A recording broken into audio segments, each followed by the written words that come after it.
అధ్యక్ష కొంతమంది సభ్యులు మాట్లాడితే మేము ఎప్పుడు అనలేదు అధ్యక్ష, మా ఎలక్షన్ మేనిఫెస్టో లేదు, ఏ స్పీచ్ లో కూడా నేను చెప్పలేదు. ఇంటికో ఉద్యోగం ఇస్తామన్నారు. ఇది అవుతుందా అధ్యక్ష? ఇది అన్నమా మేము ఎక్కడన్నా టీఆర్ఎస్ ఎక్కడ చూపెడతారా మా స్టేట్మెంట్?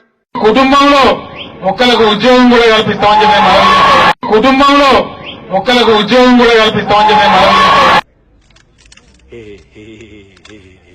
ఆ తర్వాత అధ్యక్ష 100% మనవి చేస్తా ఉన్న ఈ శాసనసభ ద్వారా తెలంగాణ యువకులకు 1,00,000 ఉద్యోగాలు తెలంగాణ యువకులకు వస్తాయి అధ్యక్ష.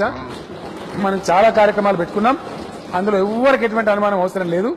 డెఫినెట్ గా 1,00,000 ఎంప్లాయ్మెంట్ రాబోయే 2 సంవత్సరాలలో తెలంగాణ యువతకు వస్తుందని చెప్పి నేను హామీ ఇస్తా ఉన్నా అధ్యక్ష. ఎవరు బెంబేలెత్తాల్సిన అవసరం లేదు. నేను కుండ బద్దలు కొట్టినట్టు గతంలో చెప్పిన అధ్యక్ష, మళ్ళీ చెప్తా ఉన్నా. అయ్యా చదువుకుంటే ఉద్యోగాలు అడిగినా మీ ప్రభుత్వాలు ఇచ్చేటి ఎన్నండి? ఇన్నేళ్ళు ఇప్పుడు 60 ఏళ్ళు జరిగింది, ఎన్ని ఇచ్చిన ఉద్యోగాలు? ఎన్ని కోట్ల మందికి ఇచ్చినండి ఉద్యోగాలు? ఇస్తారా?